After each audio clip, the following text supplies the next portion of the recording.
lights are off and away they go. Extremely loose. He's managed to hold on. He missed the complete that. He's crazy stuff. Side Freitas is on the grass on the infield floor. He slides through. He tags Richard Eck.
Last week, yellow flags were the majority factor in deciding the race at Alabama Behemoth, which ended up being an intense battle to stay on top. This week, drivers return to Daytona International Speedway with a clean slate and a chance to get a win as the A-Main All-Star race is just around the corner.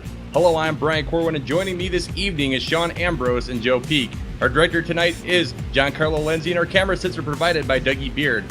Folks, I mentioned a moment ago that the A-Main Series All-Star Race is coming up in just a few weeks, but before we can go and talk about that amazing event, we will go to Sean Ambrose to learn a little bit about Daytona. Thank you, Brian, and good evening, everyone. Beautiful day here at Daytona International Speedway on the first day of August 2014. Tonight, we should see a slick track in fast speeds at a distance of 50 laps for 125 miles at iSuperSpeedway.com. Absolutely, and it's not, Joe, it sounds like the weather today is going to be a factor of the engines. Go ahead and give us that meteorology report. Yeah, I really hope these guys have brought some extra deodorant and maybe a change of undershirt, because at 82 degrees and 82% humidity, it is going to be hot and sticky out there on that virtual track. And that means they are going to have to be poking out of that draft and try to get some air into those radiators all day long. I wouldn't be surprised if we see a bit of smoke at some point in the race. Absolutely. Always a challenge in the series as it is, and then when Mother Nature comes and throws a curveball, it's always interesting to see how these drivers adapt. So real quick, we want to remind our fans that they can follow us on Facebook at facebook.com/Global Sim Racing Channel and on Twitter at GSR Channel. So if you have any questions or comments about the broadcast or want to stay in touch with the world of GSRC, you know where to find us. Well, guys, it looks like the points chase has been rearranged just a little bit since I've been absent the last couple of weeks. Frank Buscalia III has 161 points. He is leading the championship currently with one win to his name and a couple of top fives as well. Rod Flags in second place with 156 points. He's trailing by 5. In third place, we have Joshua Hanner in that number 5 car. He has 155 points, trailing by 6. In fourth place, we have Brandon Jabirko. He has 150 points with 11 points, trailing behind. Donnie Gerentano's in 5th place with 138 points, trailing by 23rd. In 6th place, we have Shane McKeechin with 130 points, trailing by 31.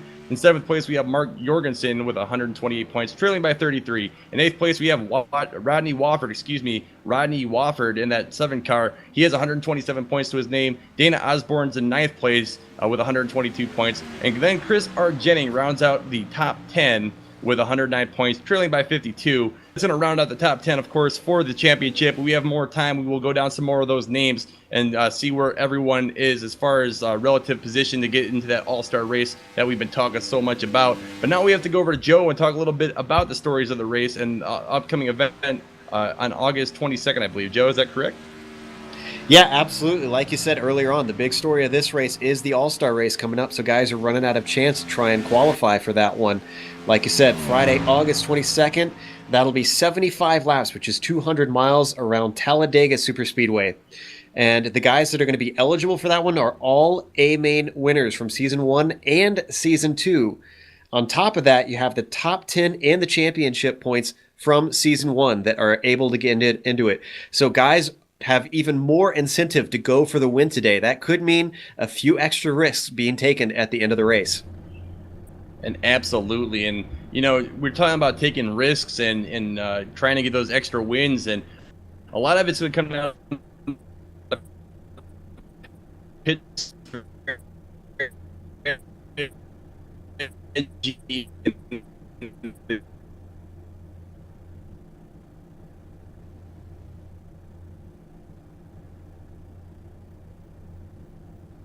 Okay, guys, well, let's talk about the pit strategy of the race real quick here.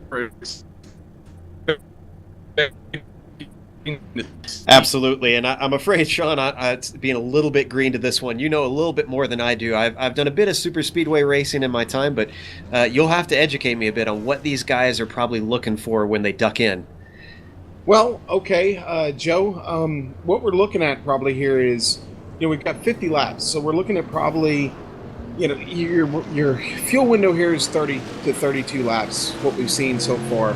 And you're looking at least one pit stop for fuel. We've got to take. Now, we've seen in the previous races here in this season, there have been early cautions, so you're going to get a chance to come in early. That can adjust your strategy. You're really not going to need tires, but you'll probably take them if you're going to go for full fuel anyway.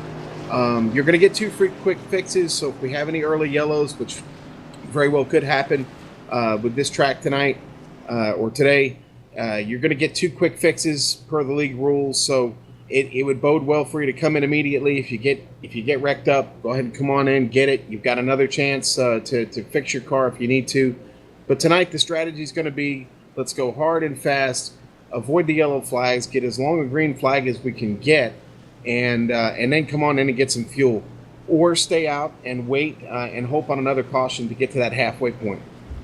Well, we are on the pace lap right now, which you can see. So let's run through the grid real quick. Brandon Shabirko is on pole once again, followed by Mark Jorgensen Jr. in second. Then starting the second row, we have Dana Osborne on the inside and Frank Buchalia III on the outside. In fifth, it's Rodney Walford. In sixth, Rod Flagg, followed by Dan Harrington in seventh. Donnie Giartano in eighth. Brandon Cattell in ninth. And Don Artman in 10th. And in 11th, we've got Shane McEachin. In 12th, Lee Heron. In 13th, Tanner Mann. In 14th, Jared Haggerty. In 15th, Brock Hopkins. In 16th, Ron Thompson. 17th, Ramon Evans. 18th, Larry Camp. 19th, the number 96 of Chad and we have King. to cut away because we have a green flag, and we are off and on our way as Brandon Shabirko leads them on the first lap. Following him just behind, Dana Osborne slots in just on the outside. You can see Mark Jorgensen starting to slip backwards just a little bit as they all try and jockey into position early on and try to find themselves a nice, comfortable bit of racetrack. Yes, Joe, and as we see, everybody's kind of in line right now, but as they go really hard down the back stretch here, going for turn 3 right now, 2 wide racing as we come to the turn and head in.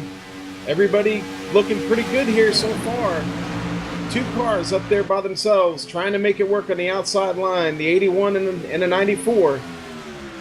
Yeah, absolutely. Both Frank Buchalia and Mark Jorgensen seems to have been hung out to dry out there. Everybody trying to get themselves down onto the bottom at this point. Seems like the low line is the fastest way and shortest way around this track right now, and everybody's favoring it. It's pretty much single file all the way down until you get towards the back, and now even in the back it looks like everybody has slotted in. So just those 2 cars up on the high side trying to keep themselves up in contention, and they are doing so right now, actually challenging our leader, Brandon Shabirko, the number 3.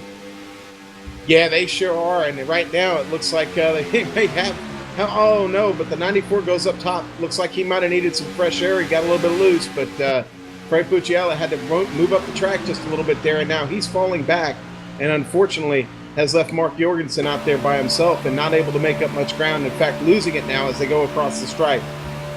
Yeah, talk to me a little bit about that, the heat and the cars dealing with the overheating today, because like I said earlier, these guys have really got to worry about those temperatures. Do you think that means we're going to see a little bit less tandem racing out here and possibly a little bit more pack racing with guys spreading out, or what do you think that means for the style that these guys are going to be seeing? Well, I don't think it's going to be as close as we've seen at other tracks or in the other races, because honestly, with 82% humidity, these cars are going to get hot really, really quick. As we see some 3 wide racing here going through the turn. Frank Pucciala left up top there. But yeah, you know, it's really going to be tough. You're going to need to get air, and it'll be interesting to see with 82% humidity how quickly you're going to need to get that air. But as we've seen already, within 3 laps, cars have needed to get a little breathing time up there alone. Yeah, and now, whoa, we had a big moment there with a car up high, the black car of who is that actually? It looks like Brandon Cattell actually, with those orange rims, got shoved way outside, and now he has dropped to the back of the pack. And we are sitting on board with Frank Pucciala as we look back at that action.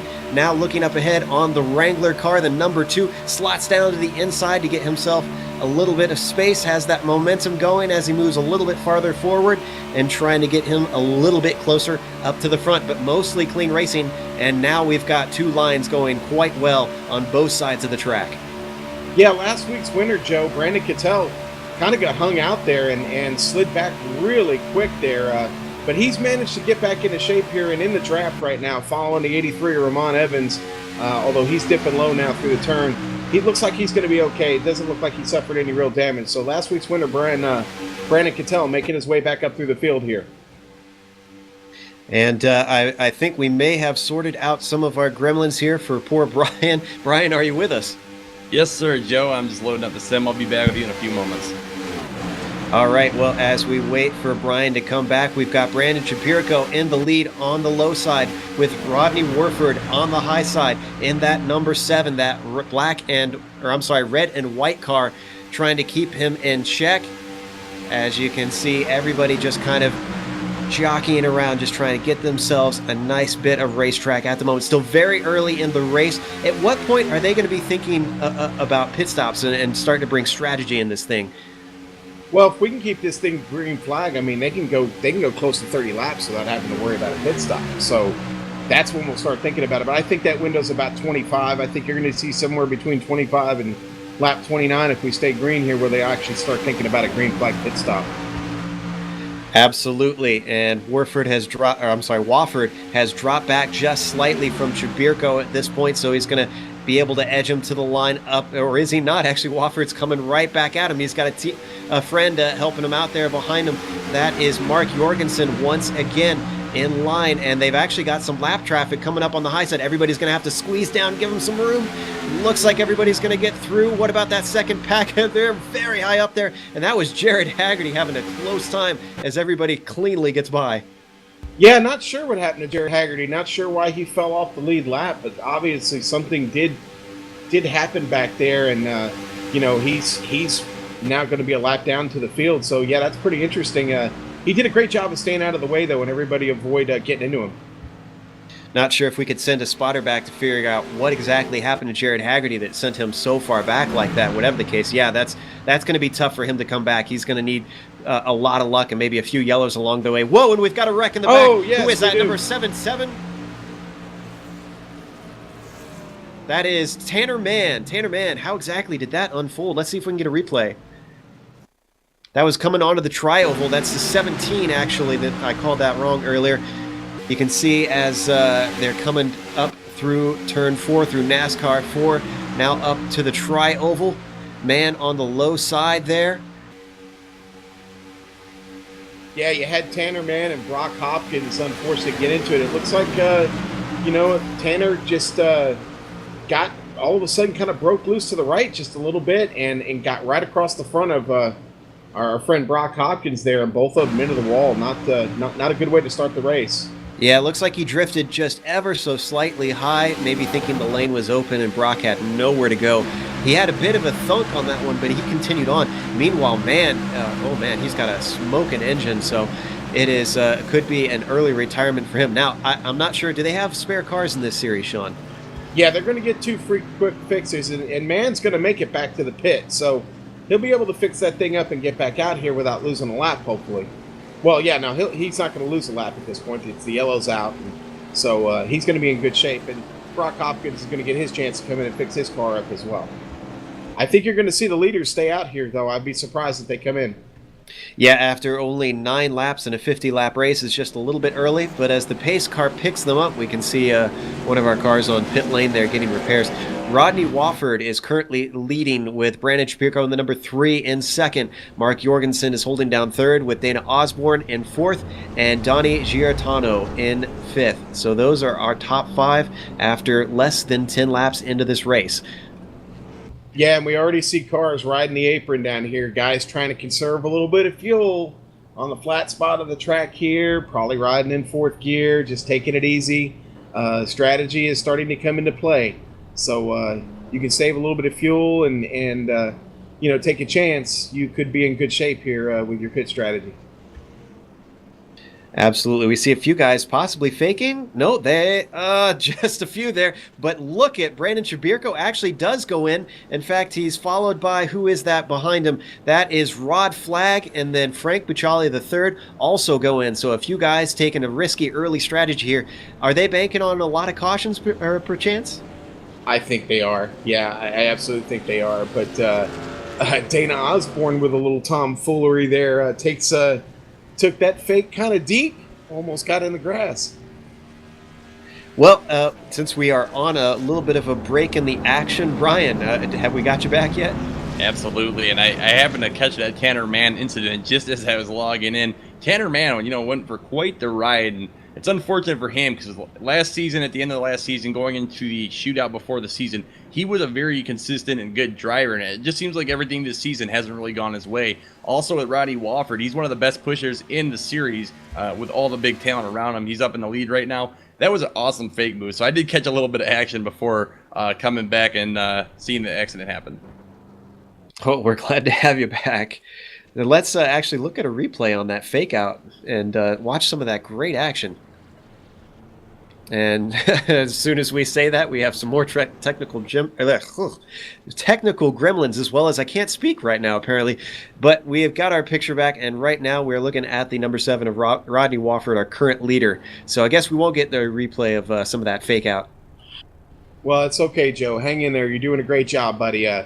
Your voice will be fine. We know it. So, but yeah.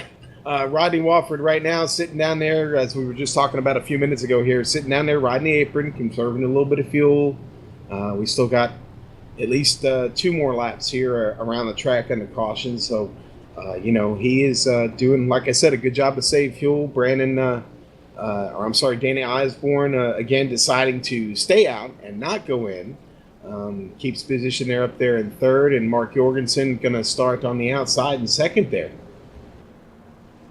Absolutely. Let's see. I'm hoping we should get the lights out this time by. I'm keeping an eye on the pace car, seeing if we're going to get the 1 lap to go marker. And nope, it looks like we're going to do another lap around before we are going to go back green. So we got just a little bit longer. And since we got a little bit of time to fill, why don't we talk a little bit about the I-5 situation now? What is the I-5 situation, Brian? Well, right now we have 5 drivers that have won the last race or one of the races in the series. Those are the drivers you'll see with the orange rims and the orange numbers on their car.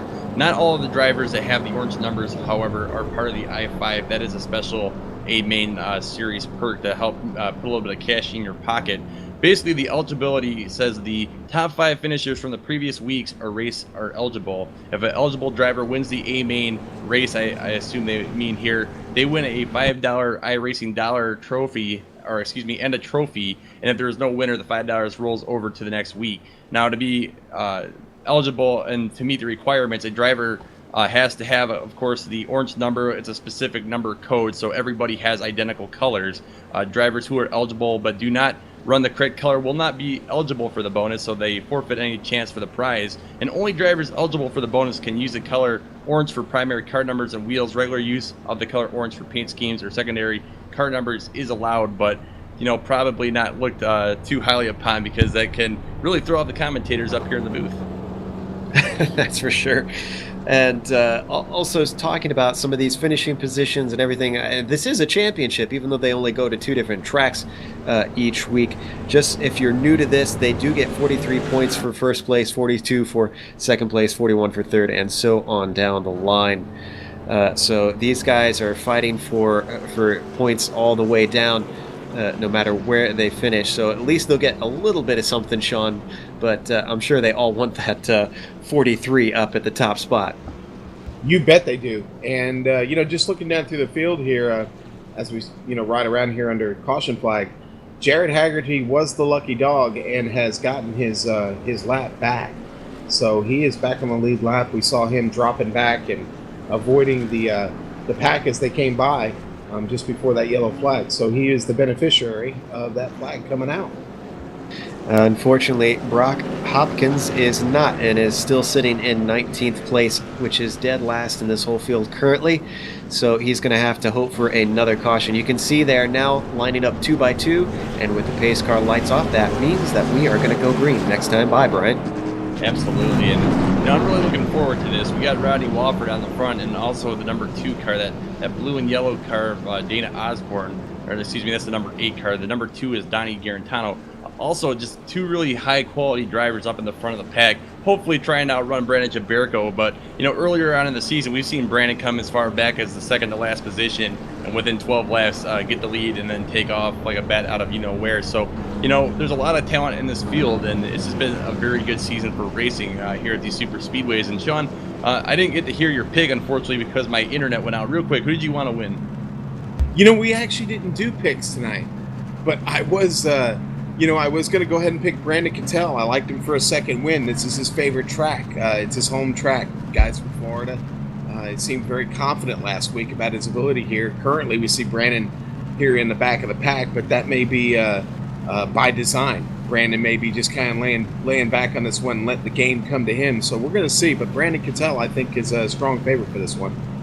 Absolutely, and it looks like we are going to be on board with Ramon Evans as we start the field. As we're coming through 3 and 4 right now, my pick today is going to be Rod Flagg. Obviously, I've picked him in the past, and he's always delivered for me with a good finish. Hopefully, Rod Flagg can get a chance to go up on the top of the podium today as we see Rodney Wofford bringing him around into the tri-oval, getting ready to go as that pace car pulls out, holding the speed around 72 miles per hour. He has to jump and he goes for an early green. Everybody stacking up. We got the number 8 of Donna Osborne on the outside, the inside. Donnie Garantano on the outside, however, making that line push nice and fast early on. They're trying to get to the outside so they can go for a run at the lead without a chance for everyone to solid up their position.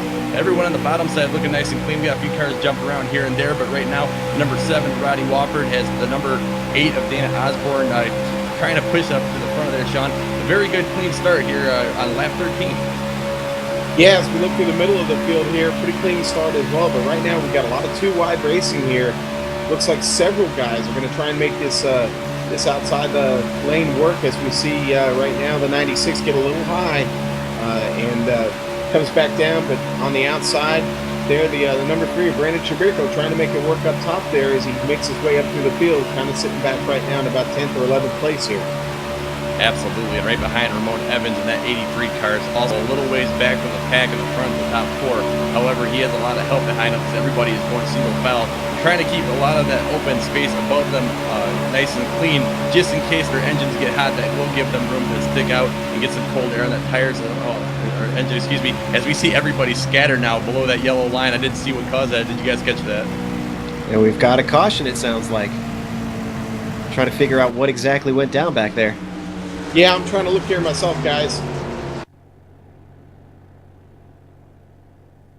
See, we don't see a replay yet. Now we're pulling up a replay. Sounds like direct to Daytona. It looks like Shane McKeechee. And whoa, way up and over and over and over, rolling down the hill and through another car. That must be some weird net code that he's got there. But Shane McKeechin absolutely barrel rolling across the banking and down the hill. So that is definitely going to need a spare car. Absolutely, and actually started showing, with Larry Camp on the bottom side trying to hold that line of yellow. He got sandwiched with Brandon Cattell and then Shane McKeechin, of course, on the top side trying to get air for a ride. So that is kind of a chain reaction that you don't want to see here on lap 14. Go ahead, Joe. Yeah, exactly. It got too crowded, too quick there as we saw those 3 cars get together and, unfortunately ends with Shane McKeechin just with a nasty wreck there. Going to have to use one of those quick fixes now. But yeah, as we get another caution flag here early, staying out, I guess, wasn't a bad strategy at all.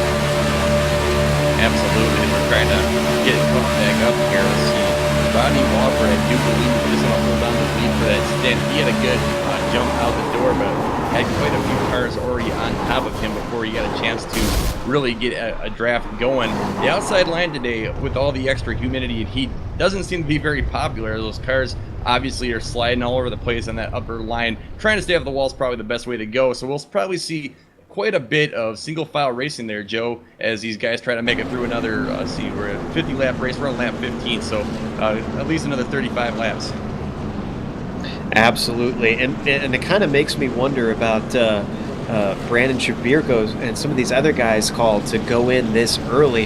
Not only does it seem like a long ways out and really banking on these cautions, but if you're stuck in the middle of the pack early on, you've got some of these incidents going on around you. It seems like they're really hoping that they can thread the needle. So I don't know. If I was Brandon Shabirko, I'd be feeling a little bit nervous trying to get my way back up the front and hope that I can last until everybody else's pit cycles work their way through and I can have some fresh air. Yeah, Joe, I agree with you. I think staying up front in the clean air seems like the place to be right now because we've got two caution flags pretty close together there, and things getting a little nervous out there here on a Friday night. Well, it sounds like with our second caution of the day, only 16 laps in, we are going to go to a quick break. We'll be back when they come back to green.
Welcome back to Daytona International Speedway. We are on lap 18 under caution, getting ready to go back to green here in the iSuperSpeedway series for round 5.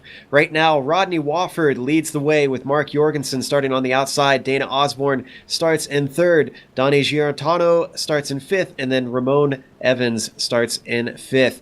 However, we have had one retirement so far in our 2 cautions, and that is Brock Hopkins, who has unfortunately decided he has had enough for the day, and he has retired from the race. Getting ready to come back, Brian, and it looks like we should be set for some green flag racing. Let's hope we can go a little bit longer this time. Everybody can keep a little bit of a cool head in this hot weather. Absolutely, and look at Brandon Jabirko's moved his way up to 10th place in that number 3 Goodwrench car, modeling after the legend Dale Earnhardt Sr. He's definitely looking to work his way up, and Tanner Mann right behind him, he's going to definitely try and push him, so he knows that's the hot seat and the way forward. Getting ready to take the green flag. Pace car ducks off.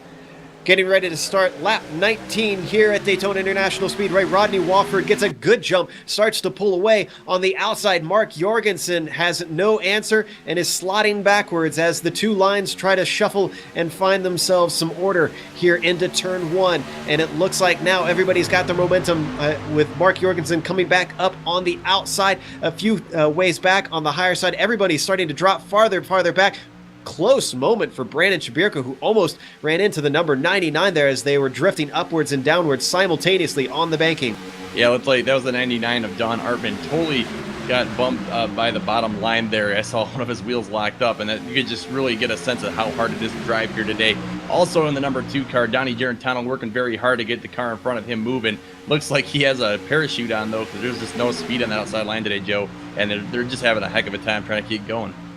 Yeah, most of the guys seem to want to slot down into that inside line, try to run the shortest way around the track for today as they complete yet another lap. They're still pretty much 2 wide all the way down, though. Not much 3-wide racing today, though. I've seen some guys have some opportunities, but I think they wisely backed out of it with it still being early in the race. Big run for a moment there for Wofford, but once again, coming up the outside, Jorgensen gets himself some momentum, and eventually it just seems to drop away, just not enough to get that nose ahead.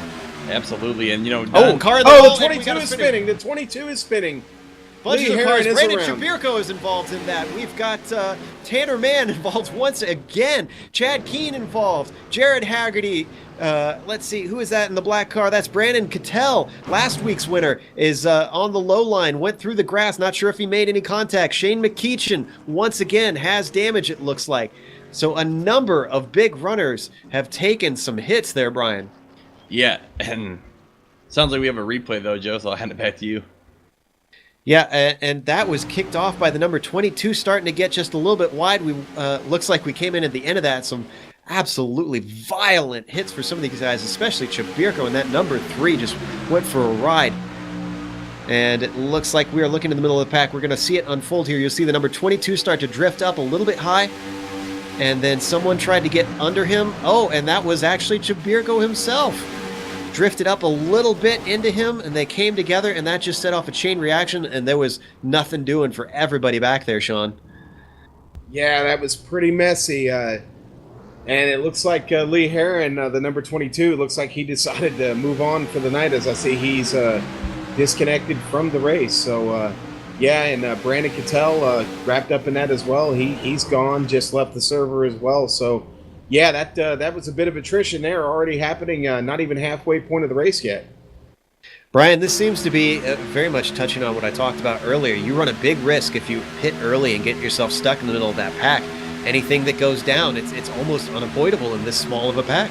Yeah, and when you say that, I'm thinking about the 2 quick fix limit that this series has. A lot of these guys are sliding up and down and banging into each other. So, what might seem like a harmless dent in the car, we'll use one of those quick fixes to fix it and give that fresh car back. And now a lot of these guys like Brandon Cattell, maybe Brandon Jabirko, have already had one pit stop. They've already used one of those quick fixes. Now that extra one that they thought they had might be gone. So it's going to be very interesting to see how aggressive these guys can be later on. And, Sean, I'm thinking back to some of the other incidents in this season as well, not to drag on this conversation too long, but it seems like we've seen a lot of those kind of incidents where a guy slides up and then someone tries to go in behind him. The guy on the top side comes down right into him, and that's unfortunate, but that seems like it happens quite a bit in this series. Yeah, we've seen it. Unfortunately, we have seen it happen quite a bit. Guys they just get a little nervous, get a little fast, and sometimes good judgment doesn't always come into play, and you don't lift as much as you should, and you push it a little too hard, and that's what happens. You wind up with these wrecks, and good cars get taken out. Good drivers decide to leave. They get frustrated, and they move on for the night. But yeah, that one was kind of unfortunate. It looked like it could have maybe been avoided, but I don't know. We're going to get back to green flag racing here. I expect a good long run coming here as we kind of thin the herd a little bit. There was a lot of guys involved in what I'd say might be the big one for this race. Just to give you an update on that, the number 44 of Ron Thompson was involved, had a little bit of contact in the back of the 22, who obviously kicked that off. He was involved. The number 3 was involved. Let's see, I'm trying to spot all the cars that might have had contact there. Looks like the number 96 made some contact. 17 got absolutely plowed into in the back of him there. And it looks like there's just pretty much everybody behind the number 22, I'd say. Whoever was behind at that moment had contact with somebody else. Absolutely. And I'm looking at Rodney Wofford right now. He's been loving these yellow flags because we're on lap 22 of 50 now, and he's still running pretty strong and hasn't really gotten a whole lot of competition trying to pass him. Like we said, that outside line just is not moving today, despite the hard work from Donnie Giarratano and Mark Jorgensen Jr. These guys have been working pretty hard and racing very clean up front and just have nowhere to go on that outside line. So, Joe, it's going to be very hard going for a good pass with lead today.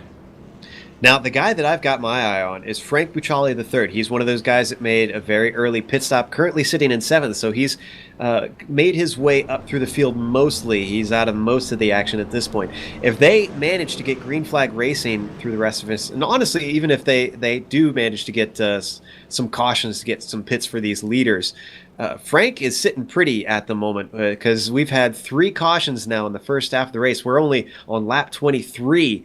But can he make it on, let's see, he pitted on lap 9, I believe it was, so that'd be 41 laps. I don't know. That seems like a bit of a stretch, but then I'm not as familiar with how far these guys can go in a tank. Yeah, I doubt real seriously he's going to make it 41 laps. I expect to see him definitely come back in. I think all these guys are going to have to come in at least once at this point.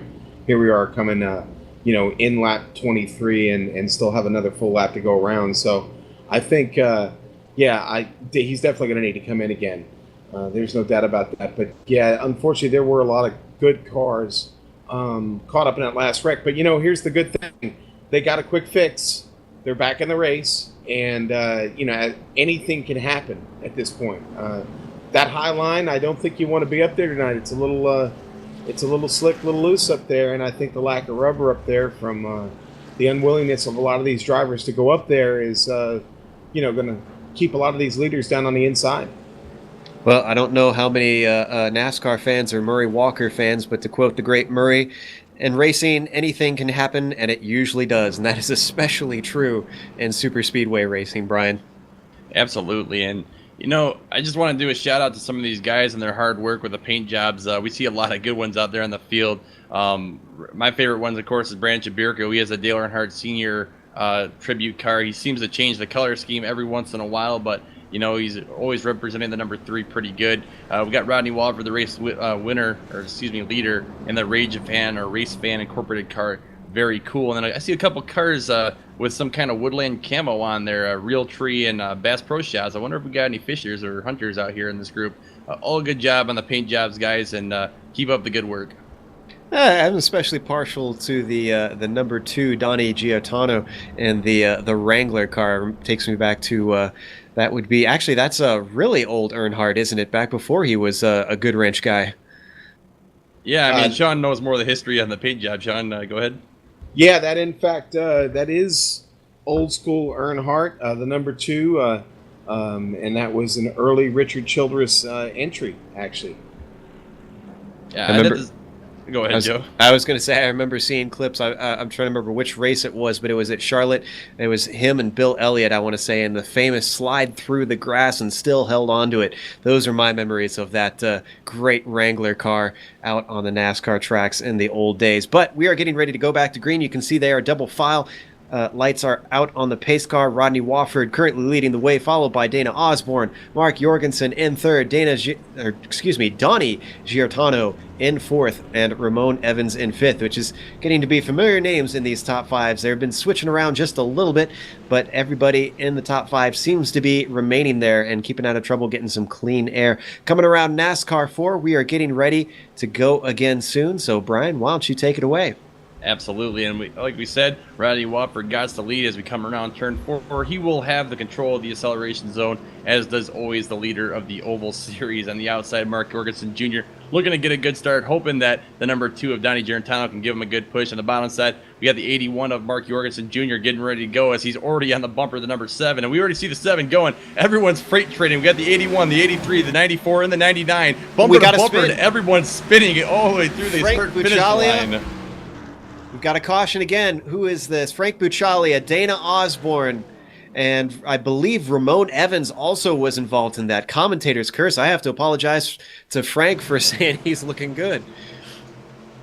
Yeah, it looks like the administrators were the ones that officially called a caution. It's hard to say exactly what caused it. It just looked like the top side came down trying to side draft, and before long, everyone was spinning out of control. Hopefully we'll get a replay shortly, because that was a lot of chaos in a lot of short time. We're looking at the replay, and it was the 83, it sounds like, kicked that off just a little bit. That's Ramon Evans. And he just got a little bit high, actually went into the number 2 just a little bit. Also collected. Frank Buccialia had nowhere to go, and the three of them kind of spun off harmlessly, except for Buccialia, who went nose first into the pit wall. Jared Haggerty also took a little bit of a slam at the end of that. Here we are on board Ramon Evans as we watch it unfold. Drifts just a little bit high, touches the number 8, spins him around. You can see Buccialia heading in. Good job by Evans keeping that car straight after that, except for that little run-in with the number 57 there. But other than that, fewer cars involved in that than you'd think, being so high up the order. Well, Joe, I hate to place blame, but I don't think it was completely the 83's fault. That top side did no favors trying to give them any kind of room. They were trying to get right down there as low as possible and get that side draft, but at the same time, it looks like the number 2 had a little bit of a bobble from the angle I'm looking at, and I'm just going to say it. I don't think that was anyone's fault. I think they were just too stacked up, too close to one another. Well, Brian, how many cautions did you guys have last week? We're on lap 26, and I think this is number 4, is it? Yes, that's correct. It is number 4. So we're certainly heading our way towards some records or something here with these guys. Hopefully we can get some clean racing going. Everyone just seems a little bit antsy. Maybe the heat in those virtual cockpits are getting people worked up. Absolutely, and I'm just thinking all the times I've been in a cockpit of myself here in my basement and got the sweat going. It's pretty hot for all of us drivers, regardless if we're in a real cockpit or not. Well, let's go to break again real quick, and then we'll come back a little bit later on. We are now halfway through the race as some more cars stop into the pits. We'll give you some updates when we get back from that.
Welcome back to Daytona International Speedway, lap 29. Well past the halfway point, Rodney Wofford leads the way with Mark Jorgensen Jr. in second, Donnie Giordano in third, Don Artman in fourth, and Dan Harrington in fifth. A little bit of a shakeup in the top five, Brian, after that last incident.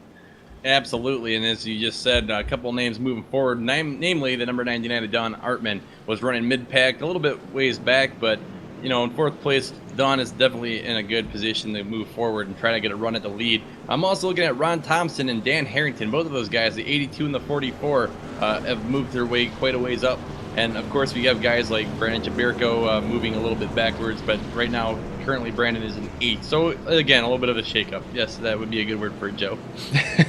Well, a little bit farther down, we have some retirees. Brock Hopkins, Lee Heron, Brandon Cattell, and Larry Camp. And then last on track right now is Frank Bucciali III. But even though they're in Florida, I'm afraid this is not the type of retiree they want to be.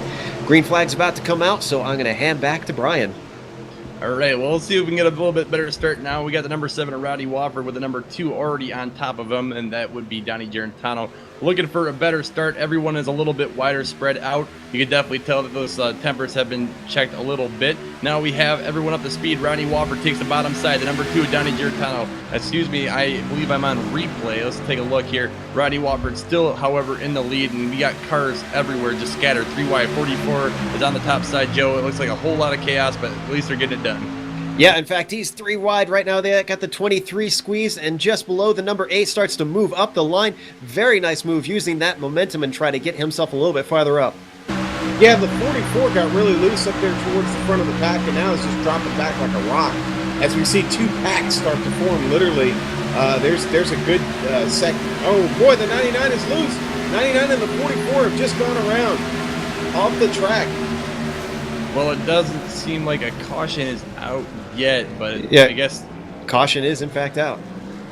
All right, it was a little bit of a late go, it looks like, and Don Artman, despite moving up in the pack, is taking a ton of damage, and that got us hurt his ride. Yeah, we're looking at that replay, and you'll see that it looks like the number 44 got a little bit tipped actually there, as we got the 3 wide situation, and yeah, it just gets bumped by the 34. 99 runs up into the 44, comes down into the 83, and then everybody's just trying to collect themselves without getting too much damage. These guys have already taken, some of these guys have taken some repairs, so I'm thinking we're going to see fewer and fewer up in that top pack. And I'm looking at the chat right now, Joe. It seems like Chad Keene is upset, saying that he thinks he was brake checked. Tends to happen sometimes at over racing at the start of the green flag period. The lead card kind of slams on the brakes and takes off and takes everyone off guard, and that, of course, log jams the whole system moving forward. So if that wasn't indeed the case, that would explain why so many cars got loose and were scattered like they were. Unfortunately, though, that did put a lot of good drivers out, taking some damage. So a lot of those quick fixes got to be used up by now, and it's time to see who can manage their damage the best, and that leaves Rodney Wofford. He's been basically untouched in the lead going into lap 32. Yeah, credit really needs to go to Rodney. I mean, we've mentioned him quite a bit, but really haven't paid a whole lot of attention to him this race, and he has really just been keeping it out front and unchallenged this whole way. Yes, and Rodney, like I said, is one of the best pushers in the game. We don't normally see him go in the front that long, and now it's not to discredit him as a driver. He's a very talented driver, but usually Brandon Jabirko, Josh Ball, if he's racing, and a few of these other guys tend to beat up on him, and he tends to get filed back to the 3rd or 4th spot where he's better off pushing cars rather than being pushed. So that kind of just makes Rodney look that much better today with all this chaos going on around him, that he's able to hold on to the lead with all these yellow flags. Now, here's a question that you might be able to answer for me, both of you guys. Has Rodney won a race yet this season or last season? Because remember, guys are looking to get into that all-star race that's coming up in 2 races' time. It's hard to say off my memory. I don't think he has, but this season he already has 2 top 5s, and he's in 8th place right now, only trailing 1 point to Mark Jorgensen, who's in 7th. So he's very capable. There's no reason why he can't win. I think he just has bad luck when it comes to the final blow. Well, we are still waiting for the as actually it looks like we are still on replay right now. So I was going to say I thought they were on the backstretch at the moment. Now they've gone back to live. That scared me for just a second there. So lights are still on the pace car as Rodney leads the way in that number 7. And I was going to try and look for the sponsor on the front of that car, but I can't see it on the screen quite readily.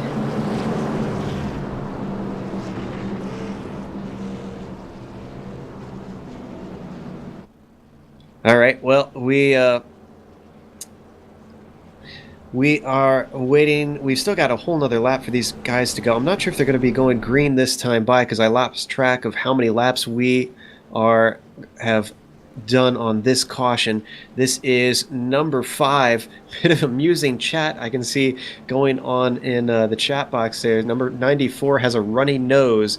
What we're seeing, that would be Frank Buchalia. So I'm not sure if that's poking fun at each other or an inside joke that we're not aware of. Absolutely, and it's kind of awkward, Sean, to see Frank so far back and beaten up like he is right now, 2 laps behind. Normally, he's one of those guys that runs mid-pack or bottom pack, and then in the last 5 or 6 laps, just shoots to the front and makes everyone look stupid. So, definitely out of place for Frank today, Sean. Yeah, Frank's got caught up in some of this mess, and it's been really tough on him. But these guys are going to have a good chance. But let's reset the dials here real quick and get ready for a green flag run. Director wants to take a quick break, and we'll come right back here with hopefully what's a green flag run to the finish.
Welcome back. We're getting ready to go back green here at Daytona International Speedway for round 5 of the iSuperSpeedway.com series. So we have got the cars lined up 2 by 2. Lights are out on the pace car once again, and getting ready to take off with Rodney Warford still in the lead, Donnie Giarratano in second, Mark Jorgensen Jr. in third, Dan Harrington in fourth, and Brandon Shabirko amazingly back up in fifth after running into trouble a couple times already, it seems like. As we get ready to go back to green, just a quick update on some of the championship bonus points and things that these guys need to watch out for. There is a bonus point awarded for the drivers who lead a lap in the A-Main. There's also a bonus point for the driver who leads the most lap in the A-Main race, which is what we are seeing right now. So guys will have to be working towards that. There's also 3 drop weeks, so if they have a bad race in this season, they can take advantage of those. But pace car is about to peel off, so Brian, take it away. Absolutely, and we got Rodney Walford, like you said, running on the front on the outside. The number 2 finally gets a chance to get on that outside line. Hopefully the next cars behind him can get going, but we have Rodney Walford now with the pace car peeled off. He is coming up to speed a little bit earlier now, and the 81 and the number 3 on the bottom side are trying to get going. The number 28 on the bottom side, 4 cars back, is bobbling just a little bit, a lot like Ramon Evans did earlier, but he's able to keep the car under control. The top side has not really got too formed right now as everyone's still spreading out. We got cars sliding around, mostly the number 17, the Tanner Man, in that black and blue Pepsi Max car, as he is trying to keep that car under control. Now it looks like everyone is sorted out. We have cars switching lanes here and there, so we're going to go over to Sean now, see what he saw at the back of the pack during that start. Yeah, no, actually not much going on at the back of the pack, but we do see 5 cars trying to make it really work here on the top side. But man, it's really slick up there. These cars are moving around a lot up there. See a lot of back and forth as we see the 17th, the Tanner Man, trying to hang on to it as he comes through the turn, and you know, the 83 of Ramon Evans still trying to make it work there right behind them as they come up on a Dana Osborne right in front of them. Dana dipping to the inside now and trying to make that line work down there for him. Oh, and look at Mark Jorgensen move up to the outside. He's got Shabirko behind him, pushing him the whole way. He's going to try and make this high side work and take things away from Rodney Walford. Nobody has yet been able to do it today. He's got a nose ahead. Do they have the momentum? Oh, he is being cars pushed off hard. The track, guys. 2 cars off the track here at the back of the pack.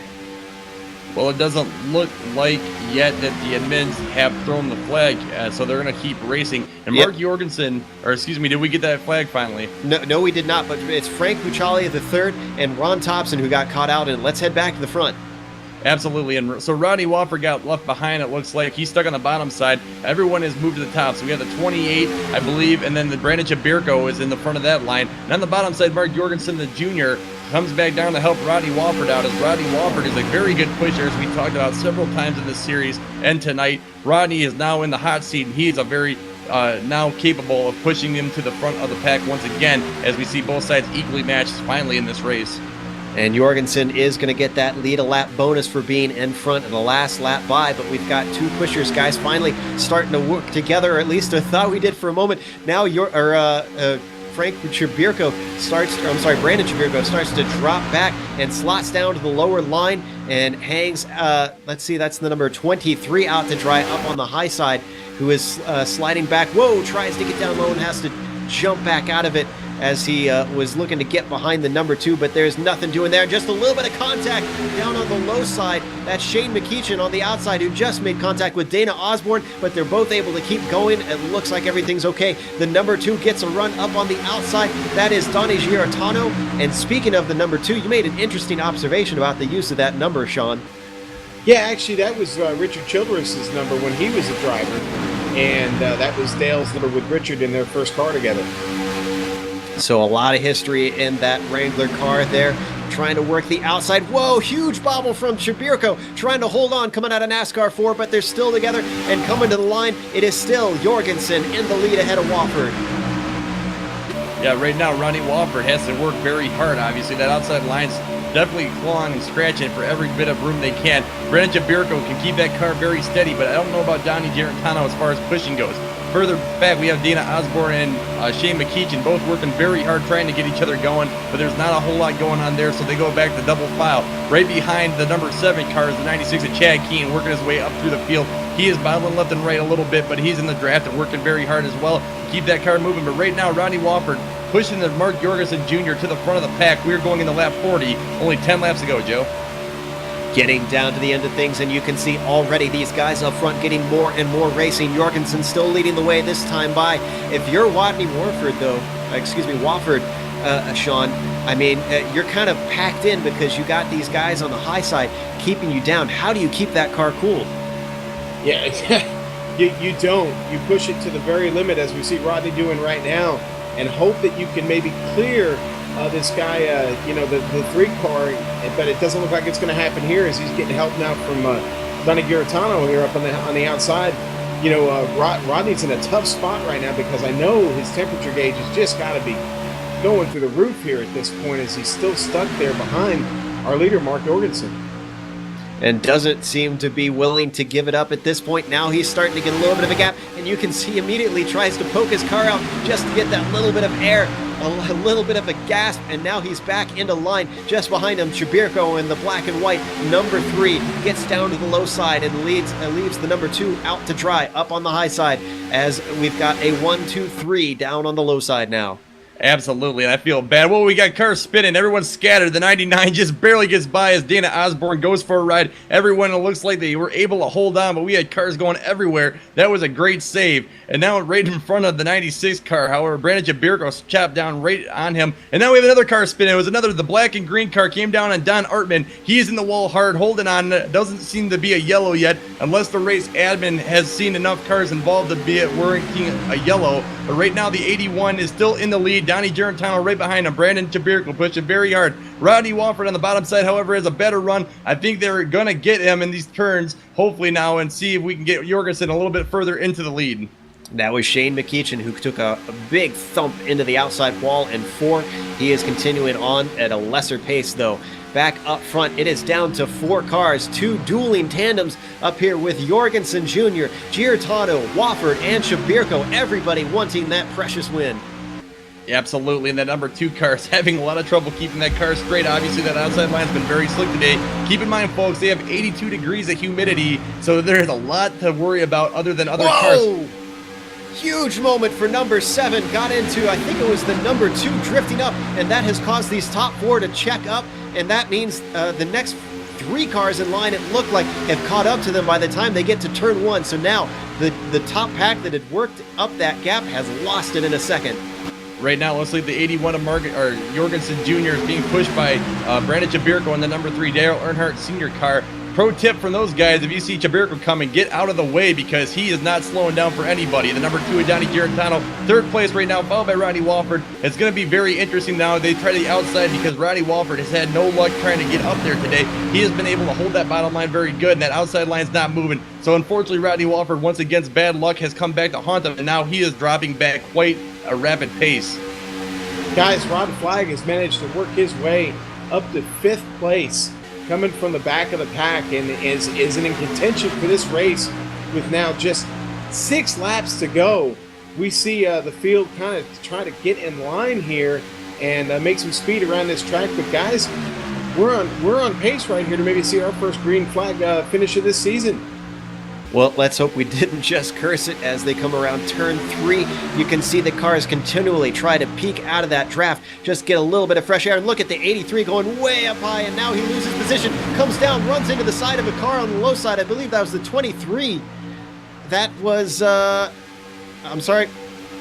No, that was Don Harrington in the 82, excuse me, that he just had a glancing blow on, but both of them were able to continue on, thankfully, but very close, intense moments in the back of the pack. Meanwhile, everybody now single file as they go around on the backstretch. Yep, the 81 right now is under attack by Brandon Jabirko, who he's looking under that yellow line. Now, you can't pass down there technically, but this is iRacing and anything happens, as you know, the whole saying with Joe and whatever that was earlier on. But Johnny Gerentano working the outside. Roddy Walford finally gets up there. He's making a good push. It looks like Ronnie's a little heating up a little bit, though, as he's having to poke out here and there. Not a whole lot going on that top side. Brandon Jabirko, on the other hand, looking on the bottom side as he's going to try and go 3 wide. He thinks better of it. He holds back behind Mark Jorgensen Jr. in the 81 car. Everyone's getting a very, very tight, however, as Rod Flagg now joins the party, and we're going to see if anyone can keep their engines cool because they are just scattering all over the place. Giordano came down as close as they come, just a paper's width between those cars, but he made it work. He led the last lap. He's going to get a lead a lap bonus. He is in the front at this time with 4 laps to go. Question is, can he hold on to it? With all the cautions we've had, everybody is going to want to be up at the front at all times if possible, because we don't know if this thing is going green the whole way. Number 7, Rodney Walford, goes way up high, loses all his momentum, just scrapes the wall, comes back down, but he is already at the back of the train. And Gerentano, oh, sorry, go ahead, John. No, I'm saying, yeah, Rodney just all the way back now, and you know the back of this pack right here. I don't know if he's got enough time left to get back to the front. I'm not sure what happened. Maybe his motor started to blow. Giordano led the last lap by, but up at the front now we have Mark Jorgensen Jr., and he is well clear, but Chabirko tries to come down the outside, see if he can get a run. He runs out of space. Is he going to be able to get in there? Jorgensen's going to want to come down and chop him off. He does. Now down to the yellow line. We've got 3 laps left to go, with Jorgensen in the lead, followed by Chabirko looking up on the outside, followed very closely in third by Donny Giarratano. And now they come around for another lap completed. Yep, Rod Flash joining the party now on the top side with Brandon Chabirko there on the top line coming through. Not a lot of work going on right now. Rod Flag has worked very hard to get to where he is, so he might be happy just trying to sit back and get in the top 5. Don Artman, on the other hand, on the bottom side, has other plans as he's getting right in the number 2 of Donny Giarratano. 81 of Mark Jorgensen Jr. has a lot of pressure on him now with only 2 laps to go, coming on the 49 this time through, so excuse me, that would be 3 laps. We have a good party going on though now as Brandon Chabirko's working that side draft up there all by himself. Tanner Mann right behind Don Artman trying to get a run on that bottom side, but just not enough draft to get him going. The number 3 car is stranded all by himself with Rod Flag quite a ways back. Not going to get a lot of draft, and we'll see him file in the 4th place if he gets a chance to get back in there. And Mark Jorgensen is cheering about something on the radio. I'm not sure if we've got a checkered flag, actually. That was the end of the race on lap 49. Guys, we hit the time limit. That's it. That's a race. There's a time limit of a time limit of 1 hour and 2 minutes, and we exceeded that. Apologies to Mark Jorgensen, but at the same time, congratulations for holding on after incredibly tense moments at the end. Mark Jorgensen was able to come away with it, followed closely by Donny Giarratano, and then Don Artman rounded out the podium. But wow, Brian, Mark Jorgensen called that timing perfectly. You know, Joe, I've been on iRacing for 2 years, and I've never seen a race end due to a time limit restriction. So that is a good job by Mark Jorgensen to hold on and just put down some clutch driving there late in the race. Good job to the number 81 indeed. And I think we're going to see some donuts here as he gives a little bit of a tip to the number 23 there who just went by of Rod Flag. Are we going to see some donuts here, some celebratory spins? He's trying something, trying to figure out what he's doing down there. Now he gets it turned around and gets us some smoke and some nice thick stripes of rubber on the circuit. But we are going to go to break. We're going to come back with some interviews. Stick around. Don't go away. This is not over yet. We'll give you the unofficial results.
Welcome back to Daytona International Speedway. We just watched round 5 in the iSuperSpeedway.com series, and amazingly, this is the first time we have broadcast a green flag finish in this series. That's an interesting little stat for you.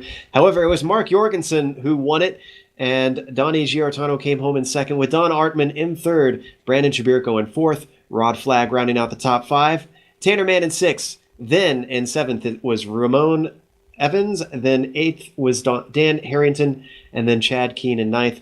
And Rodney Warford, after an astonishingly dominant race, finished all the way down in 10th, Brian.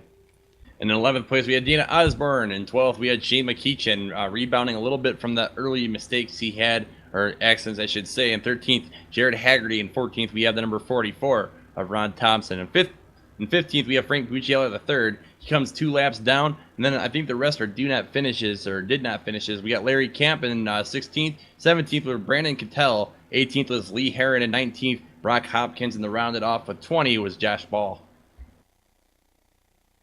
Well, we do have some interviews, and first up, I believe, is our winner, Mark Jorgensen Jr., and I believe Brian is going to talk to him. Well, Mark, it seems like you were working that outside line a lot today and just trying to get around everybody. Rodney Walford on the bottom side. We had Brandon Chibirko, the whole cast of characters. What was it like just trying to hold on to that outside line for the majority of the race and finally get some luck and get on that bottom line? Oh, man, it's so difficult. The inside lane, that's obviously not a place I want to be. Don't have much room to maneuver down there. You want to be on the outside, maybe get somebody in behind you and maybe try to force that 3-wide lane on the outside or try to make something happen. But yeah, that outside is where you want to be, and I mean it was difficult for sure. Absolutely. And 82 degrees Fahrenheit, 82% humidity, southwest winds at 8 miles per hour. That had to be very hard on the engines today, keeping them cool, especially when you're stuck behind someone and boxed in on that bottom line. What was that like? Yeah, you couldn't push on anybody for very long. I don't know what the deal was, whether it was the setup or whatnot, but the car was very, very tight in the corner. Terrible. You was almost having to lift. But I mean, it was still fun. I mean, you had to drive your car, and and when I was on the outside, just pinching those guys down on the inside, I had to have trust in them that they was going to keep their car on that yellow line, and a lot of them did. Yeah, that could have been a key factor in a lot of those yellows we had today. We counted somewhere around 4 cautions by lap 29, so it was definitely very patience trying on a lot of the drivers today. How do you deal with so many yellows? Do you just kind of make the best of it, or do you just keep your mind focused on what's ahead? Yeah, try to focus on the race. Obviously, when you're running good up front, running second or third, obviously you want it to stay green to give you a shot to get up there to get the lead. It does get aggravating that those yellows come out, and it's kind of strange. That's 2 weeks in a row. All these yellows coming out. I don't know what the deal is. Just guys getting impatient. But the several races before these last 2 were by far the best. Yeah, absolutely, and it looks like you're doing pretty good. Last we saw you were in 7th place in the standings with 128 points. A win today definitely will help you. Thank you for joining us, Mark, and we'll see you next week. I truly appreciate it. Thank you, guys. We got 2 more interviews to do before we go, and first up we have Sean's going to talk to Donnie Giartano. Hey, Donnie. Great job on the podium, 2nd place. What a wild race tonight. And we end under green for the first time this season. And, hey, you take home a 2nd place. Yeah, Sean, that was a nice finish, man. Just glad to finish in the top 3 finally. Well, you kept it up front for a lot of the race. Did you have any overheating issues at any point? Oh, yeah, this thing runs hot. It was hot all night. The biggest problem was the pushing, It wanted to push up the track. That was the cause of all these cautions. This thing's a handful. Well, without giving too much away, I'm going to assume you're running a lot less tape than you might normally run on a track like this, yes? Oh, yes, sir. Yes, sir. Yeah, they still get hot, though. You tuck in behind someone for half a lap or so, and it tends to overheat. Really? So you were getting about a half a lap behind somebody, and then you were really starting to push it? Oh, yeah. Yeah, once you get them hot, it's hard to cool them off. Yeah, we saw several cars tonight have to step out of line. and get fresh air. And sometimes that wasn't always a good thing. It led to a few caution flags, it looked like, out there tonight. But hey, great job. You got any sponsors or anybody you'd like to thank in that Wrangler Chevrolet you're running tonight? Yeah, I'd like to thank you guys at GSRC. Y'all put on a good show, and Rod Flag putting on a league. And I'd like to throw a shout out to Frank. Let Frank know I'm sorry for the few little incidents I've caused lately with him. It's nothing intentional. And thank you, Rodney, for helping me. All right, Donnie. Hey, again, congratulations. We'll see you next week at the High Banks of Talladega. All right, guys. Y'all have a good one. Finally, tonight we have Rodney Wofford with us. And Rodney, you were dominant for pretty much almost the entire race. You were up front leading so many laps. And then you suddenly got swamped by a lot of guys who were ready to try and challenge for that lead. Are you frustrated at not finishing higher up, or do you just kind of chalk that up to the nature of super speedway racing? Well, you chalk it up, and you're frustrated, especially from what happened last week. We got wrecked under pace and stuff, and finished, I think, I don't know, dead last or second from last. And yeah, it's super speedway, and it is what it is. Thought I could have it or get Donnie there or whatever, but it just didn't go that way. We happened to catch the incident that kind of slotted you a little bit farther back towards the end of the race. Was that something that was kind of kicked off by another car, or did you get loose? Or what happened there? I think number 3 that was on the bottom, it just gave me a little bump and it shot me up the track, and it just pushed throughout the entire corner, and I got the wall a little bit, and that was it. That was all she wrote. We've been paying attention to the All-Star race that's been coming up. Are you qualified for that one? Are you eligible, or have you won a race recently? Yeah, I got 2 wins in the first season, so I believe I am eligible for that race. All right, well, at least you're not out that after doing so well for most of the race. Commiserations, and hopefully we'll see you doing a little bit better next week. Yeah, thanks, guys. I'd like to say thanks to Rod, thanks to you all. Happy birthday to Dana. His birthday was the other day, and just want to say thanks. And you all have a good one. Thanks very much. Back to you, Brian. Absolutely, and that's all we have for the broadcast tonight. But first, we have to thank quite a few people. But first, we'd like to start and say we'd like to thank Rod Flagg and his team, the organizers of the league. We would also like to thank the makers of various software and hardware that makes the stream possible: iRacing.com, XSplit, Twitch TV, Audio Technica, Behringer, and Aber Media. Thanks to the team today: Giancarlo, Sean, and of course Joe Peak. I have the wrong names in the script. I'll have to go talk to someone about that. It's also a lot of fun to work with you guys, of course, and we look forward to doing it in the future. If you'd like to find out more about GSRC, you can find it at www.globalsimracingchannel.com, along with archived races and race highlights. We are also on Twitter at GSR Channel and on Facebook at facebook.com/Global Sim Racing Channel. A big thanks goes to Dougie Beard for creating the camera sets that you saw during the stream. A special thank you goes to Eric Ekholm, who provides us with much of the music. You can not only find it here on GSRC, but TV commercials, movie trailers, iTunes, and Spotify. If you like the music, tell Eric where you heard it at Eric Ekholm. Let's see, I think it's round 6 of the iSuperSpeedway.com A-Main Series returns live at Talladega for some more fun at the Alabama Stomping Grounds. Always a fun race to see at the series with this group. They run 4 wide, have all sorts of fun, so don't miss that one. It's going to be a blast. On August 3rd, the VSRA starts out their new season driving the Riley Daytona prototype at Homestead, and they're going to be at the Road B layout, so don't miss that race. This group has put on a lot of good shows, and I believe Joe Peak's going to be part of that crew again. So if you like Joe Peak's work, go check him out over at the VSRA series. August 9th, we have the Continental Endurance Sports Car Championship Series at Mosport. They're going to be rounding out the end of their season shortly, so don't miss that race. It's going to be a lot of big names, including our own Richard Losper.